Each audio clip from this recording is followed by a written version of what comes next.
Hi, everybody. It is so good to be back. I have missed everybody so much. We have had a lot of projects going on here. And actually, we've got a lot going on kind of behind the scenes. So things are going to be a little fluid, you're going to notice, with a lot of my feeds. But never fear, Mother is always here. So we're going to give everybody a little bit of time to come in, get settled. And my beads are just all over the place today. Let us know that you're here. Say hello. And let me know if you can hear me okay. And if you're new, let us know where you're from. We always love new victims here in the crypt. So I see Liz is here. Hi, Liz. How are you? And let's see what's going on here real quick. Okay. Yes, and please, everybody, share out. Hi, Mikey. How are you? Like I said, I'm so excited to be back, and I'm so excited, hi, Andy, to be doing this tonight, just in time for Halloween, especially if you like the old, what I consider the old Gothic type ghost stories. That's what we're going to be doing tonight. Hi, Aka.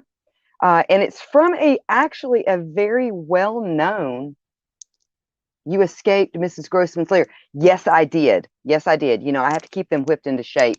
They're always like stopping by, and you know what they say about the guests that come by and you have a hard time getting them to leave. It's awful. It's terrible. Those bunnies are out of control. But the guy, the author we're going to be talking about tonight, he's actually fairly well known in academic circles. Maybe not so much over here in the States. Hi, was it Mara? Hi, Mara. Hi, Cosmo. Yes, Mara. Hi, Mara. Maybe not so much over here in the States, but his ghost stories are fantastic. For me, they're just perfect because they leave a lot to the imagination. And I like that kind of horror, to where it's what's unseen that seems to really kind of bother you more than, you know, blood and guts and gore and things like that. So we're going to be talking about M.R. James, and there may be some people out there that are familiar with him. Now, M.R. James, he's an English author, scholar, and inspiration actually to H.P. Lovecraft.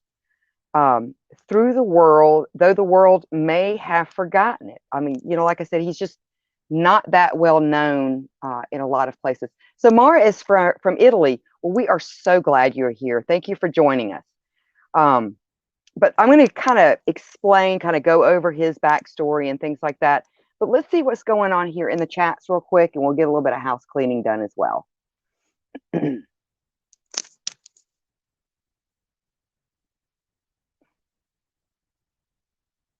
so Mikey says, those dumb bunnies, I told Grossman to piss off. She's been in a very foul and malicious mood. She is. She can really be a pain. And then Maud says, hello, my good demons. Hexus. Hi, Hexus. And then Liz says, comments are glitching a little bit.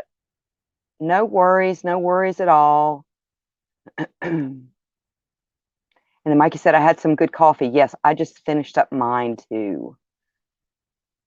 All right. And Andy, if I didn't say hi, hello. Hi, Mike. How are you? All right. Okay. So, like I said, M.R. James, he was an English author, scholar, and inspiration to Lovecraft, though the world may have forgotten, a lot about him. Now, he was born Montague Rhodes James, and he passed away in 1936. He was born in 1862. He was the type of gentleman one doesn't meet anymore. The very definition of the reserved e- scholar who was out of step and out of time. He was also a medievalist by trade. His professional life was closely wedded to the academic world. And you see that in a lot of his ghost stories. Specifically, he served as the provost for King's College, Cambridge, and more famously for Eton College. But besides serving budding minds, James' other great passion was ghost stories. The originator of the Antiquarian ghost story, he took ghosts out of chains and abandoned castles and injected them into a more real world. Now, he was also an inspiration on Stephen King. The term antiquarian in the Antiquarian ghost story came from James himself, who used his deep love for the medieval world to the fullest extent in stories that invariably pit quiet academics against manifest legions of the undead. He was a natural conservative with a predilection for outmoded settings brimming with historical sequences. James was an obvious influence to, like I said, H.P. Lovecraft. And in 1935, letter to science fiction author Emil Petcha summarized James as a unique talent who flourished under the conventions of weird fiction. Now, M.R. James joins the brisk, the light, and the commonplace to the weird about as well as anyone could do it. But if another tried the same method, the chances would be 10 to 1 against him. The most valuable element in him as a model is the way of weaving horror into everyday fabric of life and history, having it grow naturally out of the major conditions of that ordinary environment. So, kind of what that's saying is kind of the way Stephen King does. He will take classic horror concepts and apply them to present day, which really kind of brings it home for the reader and it gives you that lasting creepy feel to where you feel like you have to look in your closet or under your bed before you go to bed, because there could just be a creepy little ghoul waiting there for you. So M.R. James, now again, I said was born Montague Rhodes James. He was born in Goodnestone, Kent, England. He died at 73 and was an English author and, like I said, medievalist scholar. Though James's work as a medievalist and scholar is still highly regarded, he is best remembered for his ghost stories, which some consider among the best in the genre. He redefined the ghost story for the new century by abandoning many of the formal Gothic cliches of his predecessors and using more realistic contemporary settings. However, his protagonists and plots tend to reflect his own interests, and they still have a very Gothic feel to them. Now, James's stories continue to influence many of today's great supernatural writers, like I said, including Stephen King, who discusses James in the 1991 nonfiction book Dance Macabre, and Ramsey Campbell, who edited Melding with Ghosts, Stories in the Tradition of M.R. James, and wrote the story, or the short story, The Guide, in tribute to him. So let's see what's going on in the comments, and then we're going to get, I've picked out two. We're going to get to two of his better known ghost stories. Hi, Susan. How are you? And then Mikey says those are the best kinds of ghost stories. Yes, Cosmo, I love ghost stories as well. All right, well, and then Mikey says, I love Tommy Knockers. Yeah, Tommy Knockers, I think, was like really the last real novel that I read of King's. Um, I just really liked his older stuff. And it seems like after Tommy Knockers, something seemed to change, though I heard Sleep Doctor was very, very good. So I may wind up picking him back up again. All right, so the first one we're going to start with tonight is titled, and this is his most famous, it's titled The Mezzotin. And to explain a little bit, kind of side note, a mezzotin is basically a print. It was developed during the 17th century rather than on, it was like on a metal plate, but it was done by putting tiny dots and imperfections um, into like a metal plate. And then that would have ink applied to it. Then the ink would be rubbed off or scraped off. And you could do it in a manner to where you could get very vibrant and very like different shades. They make beautiful pictures, and a lot of the old black and white pictures that you see that almost look like they were drawn may very well have been like a mezzotin print. But it's just a printing method is what it is. All right, so the mezzotin. Some time ago, I believe I had the pleasure of telling you the story of an adventure which happened to a friend of mine by the name of Denniston during his pursuit of an object of art for the Museum of Cambridge. He did not publish his experiences very widely upon his return to England, but he could not fail to become known to a good many of his friends, and among others to the gentleman who, at the time, presided over an art museum at another university.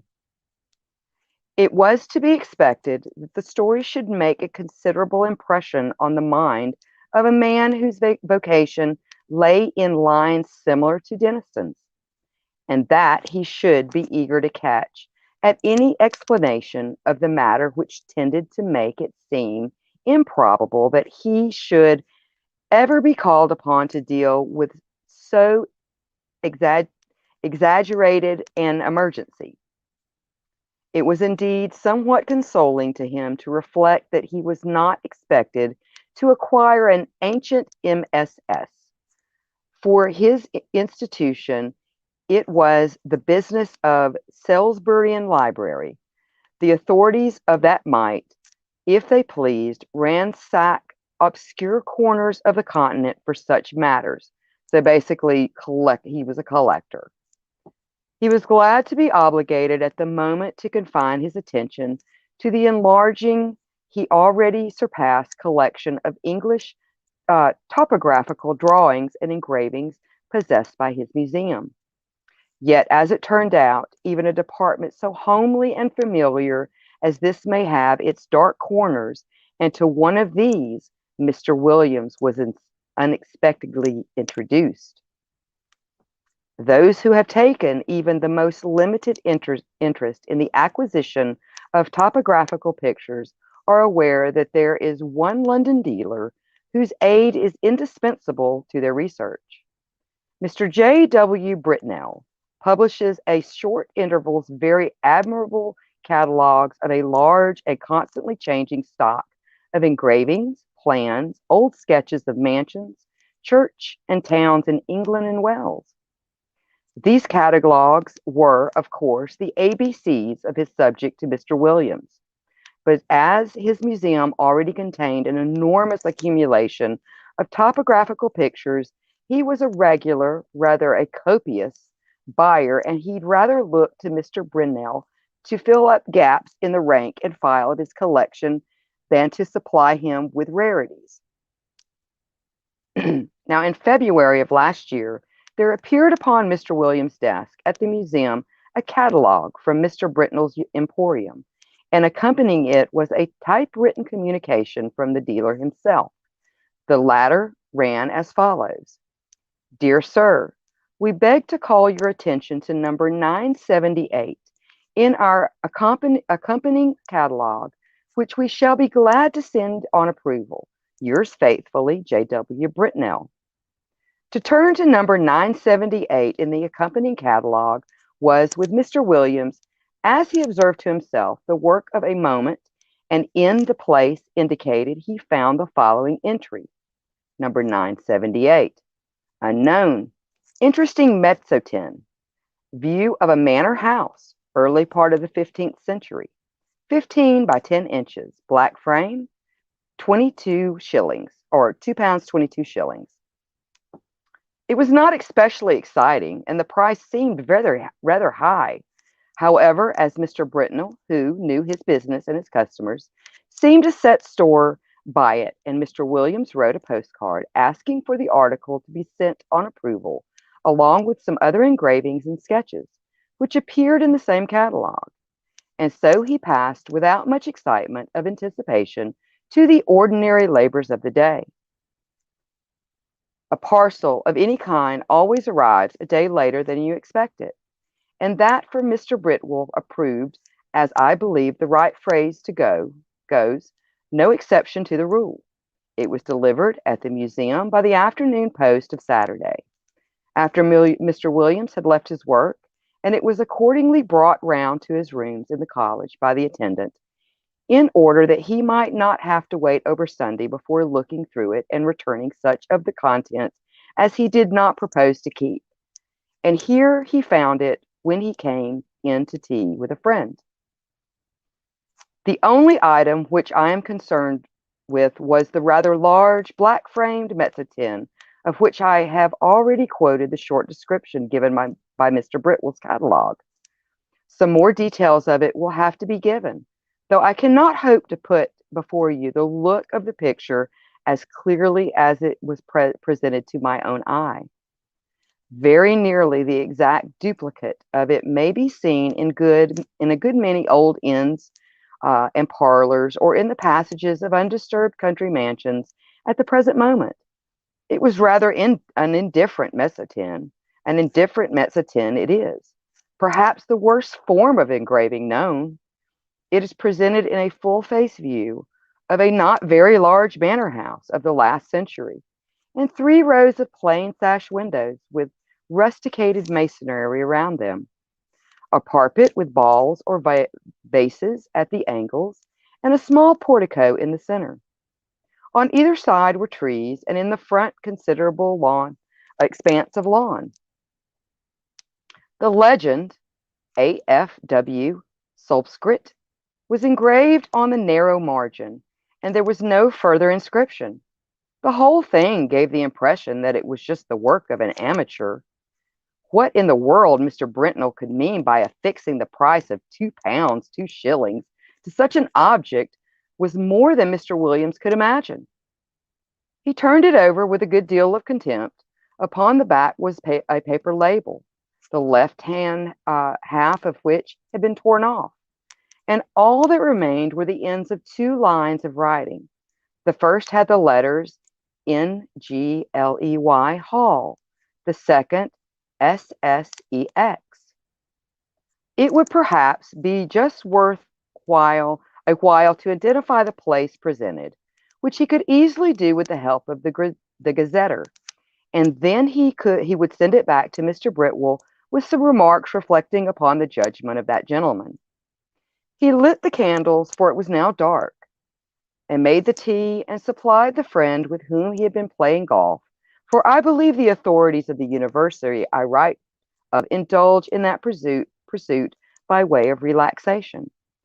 And tea was taken to the accompaniment of a discussion with golfing persons and can imagine for themselves, but for which the conscientious writer has no right to inflict upon any non-golfing persons. The conclusion arrived at was that certain strokes might have been better, and that in certain emergencies neither player had experienced that amount of luck which a human being has a right to expect. It was now that the friend, let us call him Professor Binks, took up the framed engraving and said, "What's this place, Williams?" "Just what I'm going to try to find out," said Williams. Going to the shelf for the Gazetter. Look at the back. Somethingly Hall, either Sussex or Essex. Half the name's gone, you see. You don't happen to know it, I suppose. It's from that man Britnell. I suppose it isn't it, said Binks. Is it for the museum? Well, I think I should buy it if the price was 5 shillings, said Williams. But for some unearthly reason, he wants 2 guineas for it. I can't conceive why. It's a wretched engraving, and there aren't even figures to give it life. It's not worth 2 guineas, I should think, said Binks. But I don't think it's so badly done. The moonlight seems rather good to me, and I should have thought there were figures, or at least a figure just on the edge front. Let's look, said Williams. Well, it's true, the light is rather cleverly given. Where's your figure? Oh, yes, just the head, in the very front of the picture.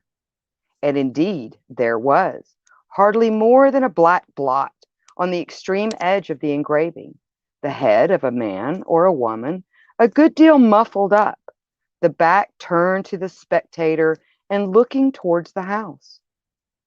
Williams had not noticed it before. Still, he said, though it's a clever thing, then I thought, I can't spend 2 guineas of the museum's money on a picture of a place I don't know. Professor Binks had his work to do, and soon went and very nearly up to Hall time Williams was engaged in a vain attempt to identify the subject in his picture. If the vowel before the ng had only been left, it would have been easy enough, he thought. But as it is, the name may be anything from Gistinliny to Langley, and there are many more names ending like this than I thought. This rotten book has no index of terminators. Hall in Mr. Williams' college was at 7. It need not be dwelt upon, the less so as he met their colleagues who had been playing golf during the afternoon, and words with which we have no concern were freely branded across the table.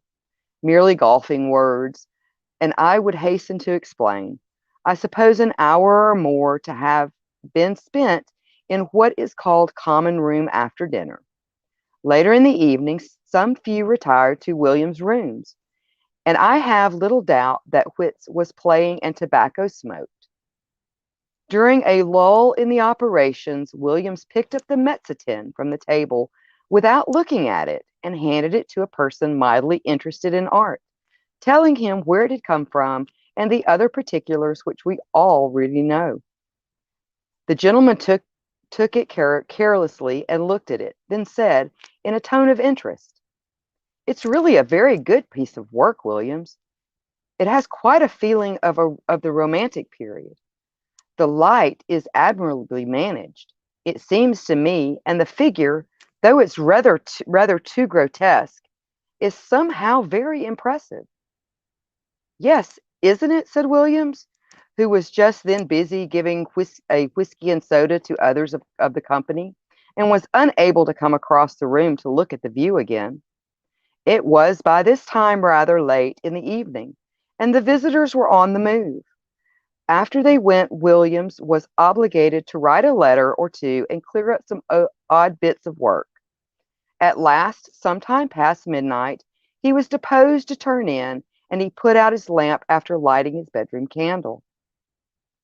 The picture lay upwards on the table where the last man who had looked at it put it, and it caught his eye as he turned the lamp down. What he saw made him very nearly drop the candle on the floor, and he declares now that if he had been left in the dark at that moment, he would have had a fit. But as it did not happen, he was able to put down the light on the table and take a good look at the picture. It was indubitably, rankly impossible, no doubt, but absolutely certain. In the middle of the lawn, in the front of the unknown house, there was a figure. No figure had been at 5 hours ago. It was crawling on all fours towards the house. It was muffled in strange black garments with a white cross on its back. I do not know what is the ideal course to pursue in a situation of this kind. I can only tell you what Mr. Williams did. He took the picture by one corner and carried it across the passage to a second set of rooms which he possessed. He locked it up in a drawer, sported the doors of both sets of rooms, and retired to bed. But first he wrote out and signed an account of the extraordinary change which the picture had undergone since it had last come into his possession. Sleep visited him rather late, but it was consoling to reflect that the behavior of the picture did not depend on his own unsupposed testimony. Evidently, the man who had looked at it last night before had seen something of the same kind he had. Otherwise, he might have been tempted to think that something gravely wrong was happening either to his eyes or his mind. This possibility being fortunately precluded, two matters awaited him on the morrow. He must take stock of the picture very carefully and call in a witness for this purpose. He must make a determination or a determined effort to ascertain what house it was that was represented. He would therefore ask his neighbor Nesbit to breakfast with him, and he would subsequently spend a morning over the Gazetter. Nesbit was disengaged and arrived at 9:30. His host was not quite dressed, I'm sorry to say, and even at this late hour. During breakfast, nothing was said about the mezzotin by Williams, save that he had a picture on which he wished Nesbit's opinion. But those who are familiar with university life can picture for themselves the wide and delightful range of subjects over which the conversation of the two fellows of Canterbury College is likely to extend during a Sunday morning breakfast. Hardly a topic left unchallenged, from golf to lawn tennis. Yet I am bound to say that Williams was rather distraught, for his interest naturally centered in that very strange picture which was now reposing, face down, in the drawer in the room opposite. The morning pipe was at last lit, and the moment had arrived for which he looked, with very considerable, almost tremulous excitement. He ran across, unlocked the drawer, and extracted the picture, still face down, ran back and put it in Nesbit's hands. Now, he said, Nesbit, I want you to tell me exactly what you see in that picture. Describe it, if you don't mind, rather minutely. I'll tell you why afterwards. Well, says Nesbit, I have here a view of a country house. English, I presume, by moonlight. Moonlight, are you sure of that? Certainly. The moon appears to be on the wane, if you wish for details, and there are clouds in the sky. All right, go on. I'll swear, added Williams in aside. There was no moon when I saw it first. Well, there's not much more to be said, Nesbit continued. The house has 1, 2, 3 rows of windows, 5 in each row, except at the bottom. There's a porch instead of a middle one, and... But what about a figure, said Williams, with marked interest. There aren't any, said Nesbit, but... What? No figure on the grass in front? Not a thing. You swear to that? Certainly I will, but there's just one other thing. What? Why, one of the windows on the ground floor left of the door is open. Is it really? My goodness, he must have got in, said Williams, with great excitement, and he hurried to the back of the sofa on which Nesbit was sitting, and catching the picture from him, verified the matter for himself. It was quite true. There was no figure, and there was an open window. Williams, after a moment of speechless surprise, went to the writing table and scribbled for a short time. Then he brought 2 papers to Nesbit and asked him to sign the first one. It was his own description of the picture, which you have just heard, and then to read the other, which was William's statement written the night before. What can it all mean, says Nesbit. Exactly, said Williams. Well, one thing I must do, or 3 things, now that I think of it. I must find out from Garwood, this was his last night's visitor, what he saw, and then I must get the thing photographed before it goes further, and then I must find out what this place is. I can do the photographing myself, says Nesbit, and I will. But you know, it looks very much as if we're assisting at the working out of a tragedy somewhere. The question is, has it happened already, or is it going to come off? You must find out what this place is. Yes, said, yes, he said, looking at the picture again. I expect you're right. He has gotten in, and if I don't mistaken, there'll be the devil to pay in one of those rooms upstairs. I'll tell you what, said Williams. I'll take the picture across to Old Green. This was the senior fellow of the college, who had been bursars for many years. It's quite likely he'll know it. And we have property in Essex and Sussex, and he must have been over the two counties a lot in his time. Quite likely he will, says Nesbit, but just let me take a photograph first. But look here, I rather think Green isn't up today. He wasn't in hall last night, and I think I heard him say he was going down for Sunday. That's true too, said Williams. I know he's gone to Brighton. Well, if you'll photograph it now, I'll go across to Garwood and get his statement, and you keep an eye on it while I'm gone. I'm beginning to think 2 guineas is not a very exorbitant price for it now. In a short time he had returned and brought Mr. Garwood with him. Garwood's statement was to reflect that the figure, when he had seen it, was clear of the center or clear of the edge of the picture, but had not gotten far across the lawn. He remembered a white mark on the back of its drapery, but could not have quite been sure that it was a cross. A document to this effect was drawn up and signed, and Nesbit proceeded to photograph the picture. Now, what do you mean to do? He said. Are you going to sit and watch it all day? Well, no, I think not, said Williams. I rather imagine we're meant to see the whole thing. You see, between the time I saw it last and this morning, there was time for lots of things to happen. But the creature only got into the house. It could easily have gotten through its business in that time and gone to its own place again. But the fact of the window being open, I think, must mean that it's in there now. So I feel quite easy about leaving it. And besides, I have a kind of idea that it wouldn't change much, if at all, in the daytime. We might go out for a walk this afternoon and come in to tea for whatever happens when it gets dark. I shall leave it out on the table here and sport the door. My skip can get in, but no one else can. The three agreed that this would be a good plan, and further that if they spent the afternoon together, they would be less likely to talk about the business to other people, for any rumor of such a transaction was going on would bring the whole of the department about their ears. He may give them a respite until 5 o'clock. At or near that hour, the three were entering William's staircase. They were at first slightly annoyed to see that the door of his room was unsported.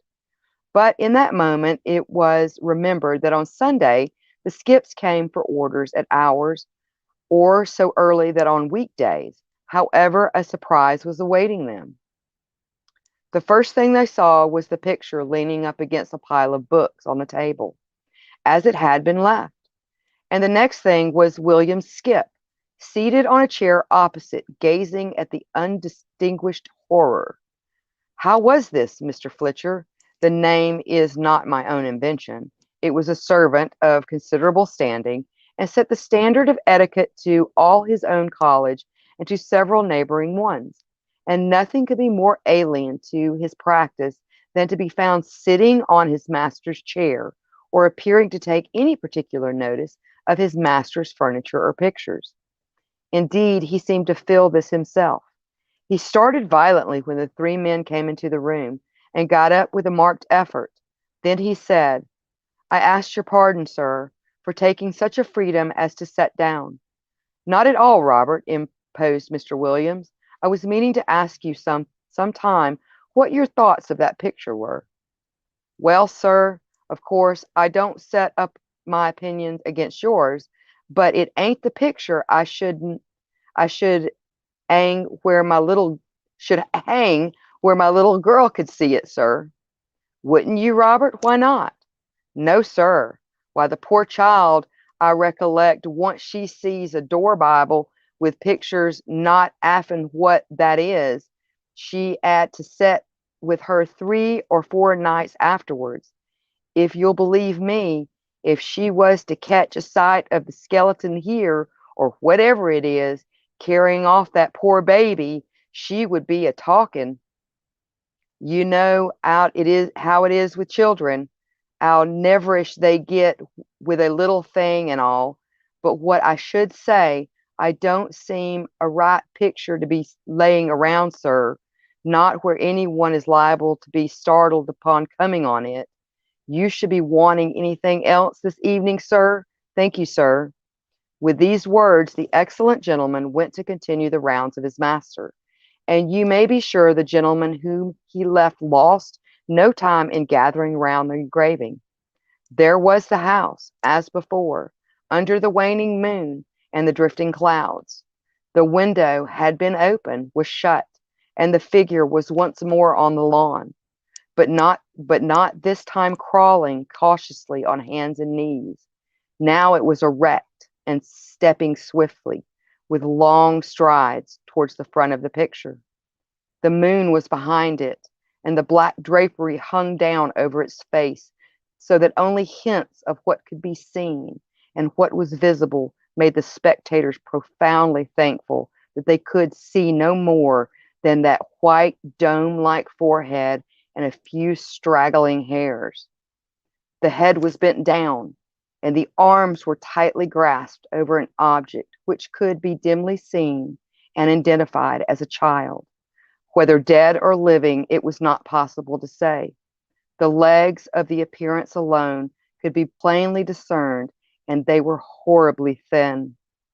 From 5 to 7, the 3 companions sat and watched the picture by turns, but it never changed.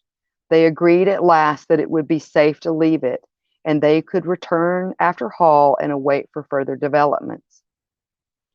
When they assembled again at the earliest possible moment, the engraving was there, but the figure was gone, and the house was quiet under the moonbeams, and there was nothing for it but to spend the evening over the Gazetter and guidebooks. Williams was the lucky one at last, and perhaps he deserved it. At 11:30 p.m., he read from Murray's Guide of Essex the following lines: 16.5 miles, Angley. The church has been an interesting building of Norman date, but was extensively classicized in the last century.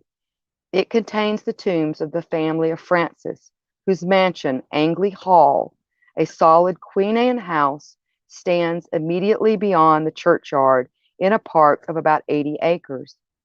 The family is now extinct, the last heir having disappeared mysteriously at infancy in 1802.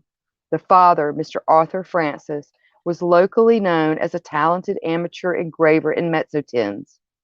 After his son's disappearance, he lived in complete retirement at the Hall and was found dead in his studio on the 3rd anniversary of the disaster, having just completed an engraving of the house, impressions of which are considered a rarity. This looked like business, and indeed, Mr. Green, on his return, at once identified the house as Angley Hall. Is there any kind of explanation for the figure, Green? Was the question which Williams naturally asked. I don't know, I'm sure, Mr. Williams. What used to be said in the place where I first knew it, which was before I came up here, was just this: old Francis was always very much down on the poaching fellows, and whenever he got a chance, he used to get a man whom he suspected of it turned off his estate, and by degrees he got rid of them all but one. Squires could do a lot of things then that they dare not do now. Well, this man that was left was what you find pretty often in that country, the last remains of a very old family. I believe they were lords of the manor at one time. I recollect just the same thing in my own parish. What, like the man in Tessa of D'Uberville's? Williams put in. Yes, I dare say. It's not a book I could ever read myself, but this fellow could show a row of tombs in the church where that belonged to his ancestors, and and all that went to sour him a bit, but Francis, they said, could never get at him. He always kept just on the right side of the lawn until one night the keepers found him at in a wooded right end of the estate. I could show you the place now. It marches with some land that used to belong to an uncle of mine. And you can imagine there was a row, and this man Gaudy, that was the name, sure to be Gaudy. I thought it should get Gaudy. He was unlucky enough, poor chap, to shoot a keeper. Well, that was what Francis wanted, and grand juries, you know what they would have been then. And poor Gaudy was strung up in double quick time, and I've been shown the place he was buried on the north side of the church. You know, way in that part of the world, anyone has been hanged or maybe away with themselves, they bury them on that side.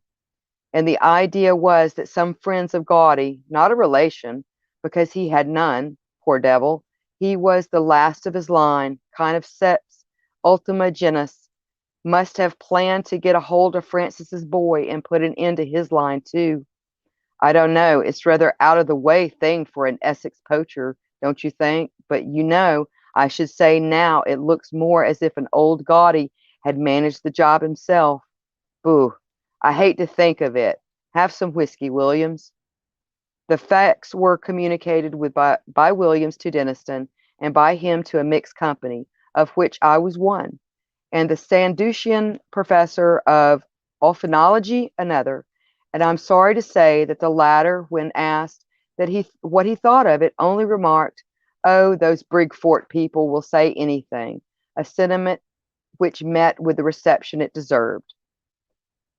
I have only to add that the picture is now in the Esseline Museum, and that it has been treated with a view to discovering whether the sympathetic ink has been used in it, but without effect. And Mr. Britnell knew nothing of it save that he was sure it was uncommon, and that, though carefully watched, it has never been known to change again. So I like that one. It's kind of long. A lot of kind of older English words, but it's just spooky. So let's see what's going on in the chats real quick. Hi, Ange. How are you?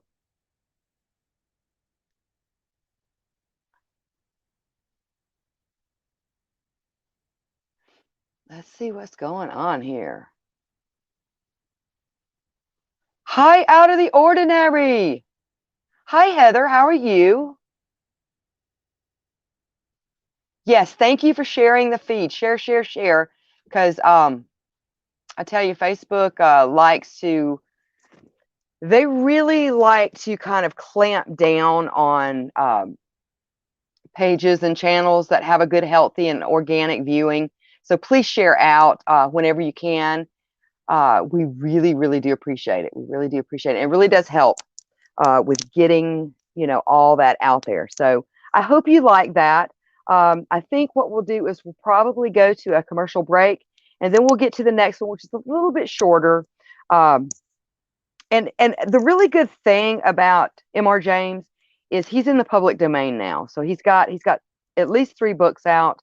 And I really would suggest, if you like the old Gothic ghost stories, to just search him on Google, and you can get the books for free, and you can also order them off Amazon if you want a paper copy. But let's get to the commercial real quick, and then we'll be right back.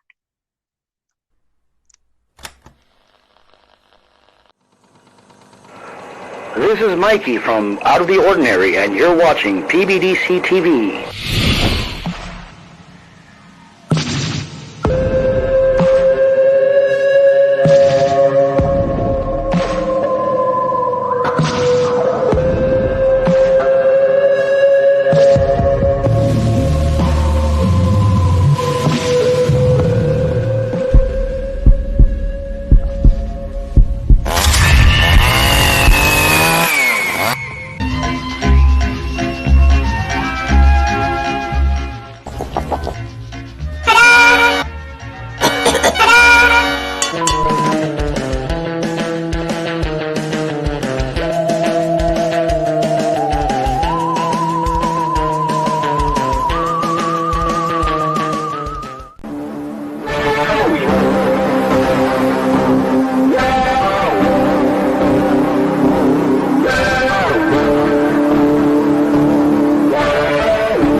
Oh, hi! First thing in the morning, when I'm listening to music and getting a little bit of time for some creepy research, I'm always representing with my PBDC merch. What a better way to have a cup of coffee in the morning.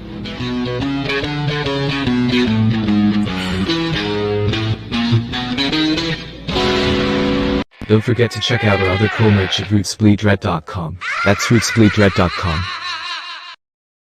This is Professor Edgar Fluffosaurus from Spooky Tales with Steve the Cat, and when I'm not hosting Monster Chat or knocking down small Japanese cities, I'm watching PBDC TV. Now back to the show.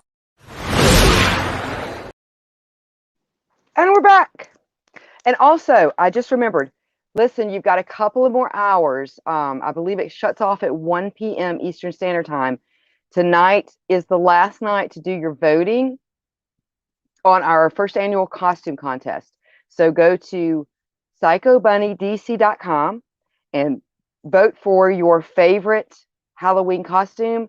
And we'll be announcing the winner tomorrow night on a special feed that we are going to be on. Me and Aka will be hosting a special feed with some special guests tomorrow night, slightly early. I think it's around 8:30 p.m. Eastern Standard Time, if I'm not mistaken. So it's going to be super fun. We are super excited about it, and we'll be making the announcement then. So you, like I said, you've got a little, like 2 more hours to go vote. So make sure you go vote, get your vote in.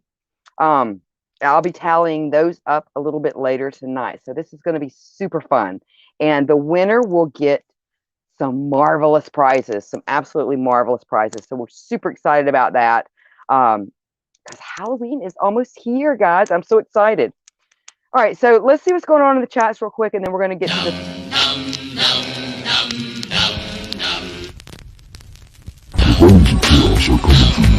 The bunnies of chaos are coming for you. The bunnies of chaos are coming for you. Good morning!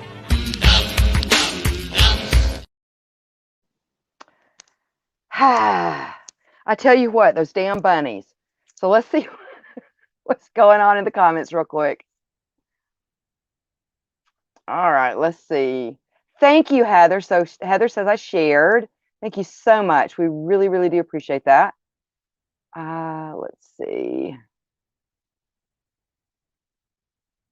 Oh, is Pogo in here? Hi, Pogo. If you were in here somewhere, glad you're here. All right, so we're going to get to this last one, because I know that first one was a little long. All right, so this one is called A School Story. And like I said, he tries to put it in the present day of that time, even though for us that was quite a long time ago. All right, so Two men in a smoking room were talking of their private school days. At our school, said A, we had a ghost's footmark on the staircase. What was it like? Oh, very unconvincing, just the shape of a shoe with a square toe, if I remember right. The stair was a stone one. I never heard any story about the thing. That seems odd when you come to think of it. Why didn't somebody invent one, I wonder? You never can tell with little boys. They have a mythology of their own. There's a subject for you, by the way, the folklore of private schools. Yes, the crop is rather scanty, though I imagine if you were to investigate the cycle of ghost stories, for instance, which the boys at private schools tell each other, they would all turn out to be highly compressed versions of stories out of books. Nowadays, the Strand and the Pearson and so on would be the extensive drawn upon. No doubt, they weren't born or thought of in my time. Let's see, I wonder if I can remember the staple ones that I was told. First, there was the house with a room in which a series of people insisted on passing a night, and each of them in the morning was found kneeling in the corner and had just enough time to say, I've seen it, and died. Wasn't that Bleckley Square? I dare say it was. Then there was the man who heard a noise in the passage at night, opened the door, and saw someone crawling towards him on all fours with his eye hanging out on his cheek. There was, besides, let me think, yes, the room where a man was found dead in bed with a horseshoe mark on his forehead, and the floor under his bed was covered with marks of horseshoes also. I don't know why. Also, there was the lady who, on locking her bedroom door in a strange house, heard a thin veiled voice among the bed curtains say, now we're shut in for the night. None of those had any explanations or sequels. I wonder if they go on still, those stories. Oh, likely enough, with the addition of the magazines, as I said. You never heard, did you, of the real ghost at a private school? I thought not. Nobody has that ever I came across. For the way in which you said that, I gather you have. I really don't know, but this is what is in my mind. It happened at my private school some 30-odd years ago, and I haven't an explanation of it. The school, I mean, was near London. It was established in a large and fairly old house, a great white building with very fine grounds about it, and there were large cedars in the garden, as there are in so many of the older gardens in the Thames Valley, and ancient elms in the 3 or 4 fields which we used for our games. I think probably it was quite an attractive place, but boys seldom allow their schools to possess any tolerable features. I came to the school on September, soon after the year of 1870, and among the boys who arrived on the same day was one whom I took to, a Highland boy, whom I will call McLeod. I needn't spend time in describing him. The main thing is I got to know him very well. He was not an exceptional boy in any way, not particularly good at books or games, but he suited me.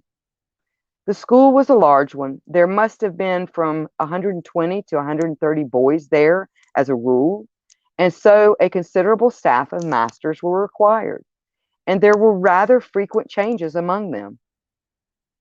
One term, perhaps it was my 3rd or 4th, a new master made his appearance. His name was Sampson. He was a tallish, stoutish, pale, black-bearded man. I think we liked him. He had traveled a good deal and had stories which amused us on our school walks, so that there was some competition among us to get within earshot of him. I remember too, dear me, I have hardly thought of it since then, that he had a charm on his watch chain that attracted my attention one day, and he let me examine it. It was, now I suppose, an old golden Byzantine coin. It was an effigy of some absurd emperor on one side, and on the other had been torn practically smooth. He had cut out on it, rather barbarously, his own initials, GWS, and a date, 24 July 1865. Yes, I can see it now. He told me he had picked it up in Constantinople. It was about the size of a florin, perhaps rather smaller. Well, the first odd thing that happened was this. Samson was doing Latin grammar with us. One of his favorite methods, perhaps is rather a good one, was to make us construct sentences out of our own heads to illustrate the rules he was trying to make us learn. Of course, that is a thing which gives a silly boy a chance of being impertinent. There are lots of school stories in which that happens, or anyhow, there might be. But Samson was too good a disciplinarian for us to even think of trying that on him. Now, on this occasion, he was telling us how to express remembering in Latin, and he ordered us each to make a sentence bringing in the verb memini, I remember. Well, most of us made up some ordinary sentence, such as I remember my father, or he remembers his book, or something equally uninteresting. And I dare say a good many put down mimino, lubrium, miminum, and so forth. But the boy I mentioned, McLeod, was evidently thinking of something more elaborate than that. The rest of us wanted to have our sentences passed and get on to something else. So some kicked him under the desk, and I, who was next to him, poked him and whispered to him to look sharp. But he didn't seem to attend. I looked at his paper and saw he had put down nothing at all. So I jogged him again rather hard than before and upbraided him sharply for keeping us all waiting. That did have some effect. He started and seemed to wake up, and then very quickly he scribbled a couple of lines on his paper and showed it up to the rest. As it was the last, or nearly the last, to come in, and as Samson had a good deal to say to the boys who had written Mimini Sculptus Patre Mino and the rest of it, it turned out that the clock struck 12 before he had gotten to McLeod's, and McLeod had to wait afterwards to have his sentence corrected. There was nothing much more going on outside when I got out, so I waited for him to come on. He came very slowly when he did arrive, and I guessed there had been some sort of trouble. Well, I said, what did you get? Oh, I don't know, McLeod said. Nothing much, but I think Samson's rather sick with me. Why, did you show him up some rot? No fear, he said. It was all right as far as I could see. It was this, memento. That's right enough for remember. And it takes gentive, memento, potre, inter quattro taxos. What silly rot, I said. What made you shove that down? What does it mean? That's the funny part, said McLeod. I'm not quite sure what it means. All I know, it just came in my head and I corked it down. I know what I think it means because just before I wrote it down, I had sort of a picture in my head. I believe it means remember well among the four. What are those dark sort of trees that have red berries on them? Mountain ash, I suppose you mean. I never heard of them, said McLeod. No, I'll tell you, yews. Well, what did Samson say? Why, he was jolly odd about it. When he read it, he got up, went to the mantelpiece, and stopped quietly a long time without saying anything with his back to me. And then he said, without turning around and rather quiet, what do you suppose that means? I told him what I thought, only I couldn't remember the name of the silly tree. And then he wanted to know why I put it down, and I had to say something or the other. After that, he left off talking about it and asked me how long I'd been here and where my people lived and things like that. And then I came away, but he wasn't looking very well. I don't remember any more that was said by either of us about this. Next day, McLeod took to his bed with a chill or something of the kind, and it was a week or more before he was at school again. And as much as a month went by without anything happening that was noticeable. Whether or not Mr. Sampson was really startled, as McLeod had thought, he didn't show it. I am pretty sure, of course, now that there was something very curious in his past history, but I'm not going to pretend that the boys were sharp enough to guess any such a thing. There was one other incident of the same kind as the last which I told you. Several times that day, we had to make up examples in schools to illustrate different rules, but there had never been any row except when we did them wrong.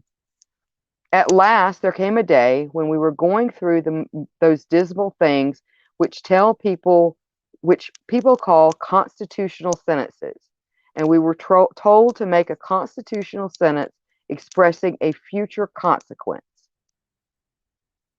We did it right or wrong and showed our bits of paper, and Samson began to look through them. All at once he got up, made some sort of odd sort of noise in his throat, and rushed out by a door that was by his desk. We sat there for a minute or two, and then, I suppose it was incorrect, but we went up, I and one or two others, to look at the papers on his desk. Of course, I thought someone must have put down some nonsense or the other, and Samson had gone off to report him. All the same, I noticed that he hadn't taken any of the papers with him when he ran out. Well, the top paper on the desk was written in red ink, which was one no one used. It wasn't in anyone's handwriting who was in the class. They all looked at it, McLeod and all, and took their dying oath that it wasn't theirs. Then I thought of counting the bits of paper, and this I made quite certain, that there were 17 bits of paper on the desk and 16 boys in the form. Well, I bagged the extra paper and kept it. I believe I have it now. And now you will want to know what was written on it. It was simple enough and harmless enough, I should say. It said, "If you don't come to me, I'll come to you." Could you show me the paper? Interrupted the listener. Yeah, I could, but there's another odd thing about it. The same afternoon I took it out of my locker, I know for certain it was the same bit, for I made a finger mark on it, and no single trace of writing of any kind was there. I kept it, as I said, and since that time I have tried various experiments to see whether sympathetic ink had been used, but absolutely without any results. So much for that. After about an hour, Samson looked at it again, said he didn't feel very well, and told us he might go. He came rather gingerly to his desk, gave just one look at the uppermost paper, and I suppose he thought he must have been dreaming. Anyhow, he asked no questions. That day was a half-day holiday, and next day Samson was in school again, much as usual. That night, the third and last incident in my story happened. We, McLeod and I, slept in a dormitory at the right angle to the main building. Samson slept in the main building on the first floor. There was a very bright full moon. At an hour which I can't tell exactly, but sometime between 1 and 2, I was woken up by somebody shaking me.